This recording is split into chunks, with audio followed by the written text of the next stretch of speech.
Well, good morning, church. We're back. We're back in the Proverbs, and we're going to look at Proverbs chapter 1, verse 8 to 19. Verse 8 to 19. And today we're going to apply it. So we've already read it and kind of observed what's there. We kind of decided what it meant yesterday about how to gain wealth. You gain it the way mom and dad taught you through the fear of the Lord. You don't go after unjust gain, and you don't let people entice you. But what does that mean for us today? How are we going to apply that to our lives today? There's many ways to apply this. So let's read it again, and then I'll jump right in. It says, "Hear, my son, your father's instruction, and forsake not your mother's teaching.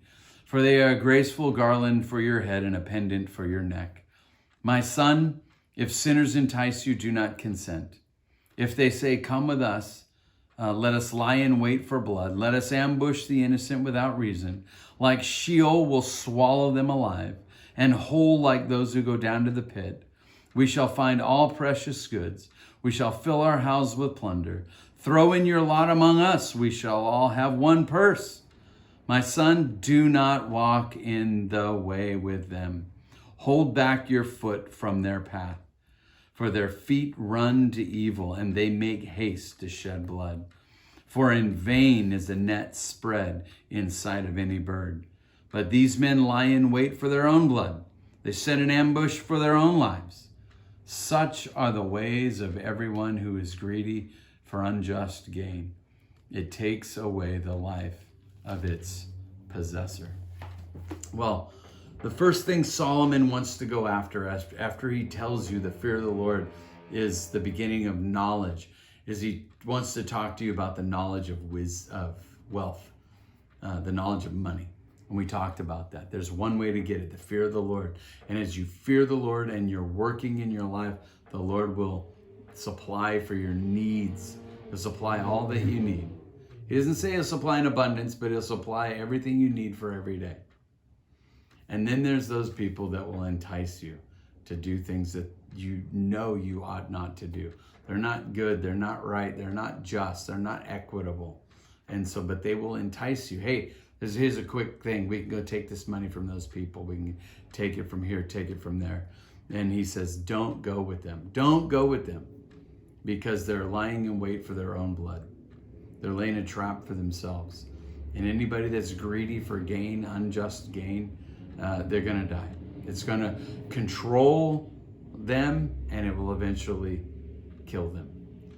So what does that look like today? What does it look like today? Fear the Lord. Trust him.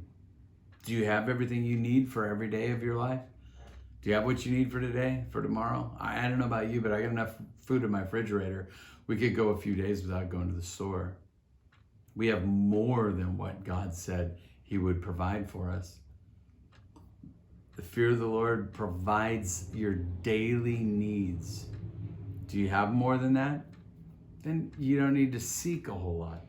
Now, I'm not telling you not to work. I'm not telling you not to strive.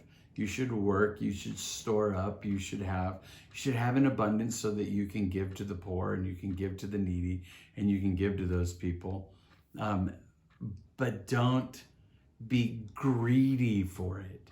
Don't be greedy to have more, especially the more that comes from unjust gain, from trying to get it in a way that's not right? So here's the way we might say that. So the businessman goes on business trips, and you put everything on the business account, and you find ways to be able to write it off instead of actually using your business credit as you should, right? If you go out to eat with a group of friends and you say, "Hey, friends, let me tell you about this new product our business is coming out with," so that you can write off the whole of your dinner, don't do that. Don't do that. If it is a business dinner, then you have planned it so that you could have a business partnership with this person. So don't do it. It's unjust gain. It's unjust gain to go there. It's unjust gain to squander away from people, to give them a product that they don't need or don't want, or really a knife would be as good as the ginsu sort of thing. So don't go out of your way to create things to sell people that they really don't need, just so that you can gain the wealth of them. In other words, the fear of the Lord starts to make you think of contentment in what the Lord has given me. And am I producing products and services and doing things that are good for people, that are good for them, right? If I just throw out that thing with my friends so that I can write off that lunch, that's not good for them. It's not good for them. It's not good for you. They know what you're doing and you know what you're doing, and you know what you're doing is wrong.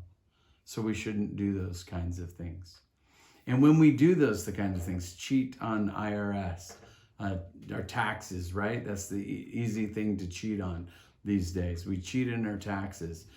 We lie about certain things. The Proverbs are going to tell us, bad, bad, bad, says the buyer. This car is no good. I don't like the mileage, don't like this, don't like that. And then we buy it for that little bit of amount. And then we tell people, look at this great car that we got for this cheap amount.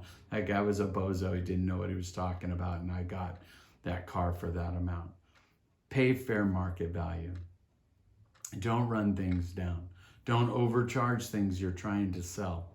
Trust in the Lord and be content with what he gives you and brings you. Remember, this is the fear of the Lord. This is the learning of who God is. And what God is saying is, listen to your father and mother's instructions about the fear of the Lord, and he will put things on your head, a garland for your head, and he will put a pendant on your chest. He will give you the wealth and the riches that you need. You don't need to steal it from other people. You don't need to steal it from other people. And look, there's a whole group of people that are trying to figure out how to do that. I think of the business world and the whole group of people that are trying to figure out all the products that they need to sell. I mean, even the iPhone, I'm recording off of an iPhone, but to update the iPhone so that it goes out of fashion and I won't even make any more updates after 5 years to the one that I sold you 5 years ago is a way of merely making me buy and buy and buy and buy more product and more product and more product. Don't do that. What happened to making something that would last for a lifetime? Well, that's no good. It doesn't make me any money. I can only sell it once. Are you trying to benefit the people you're selling to? Or are you trying to line your pockets with unjust gain? The fear of the Lord allows you to be content and try to bless the people that you're selling to. So these are some ways that you can apply this.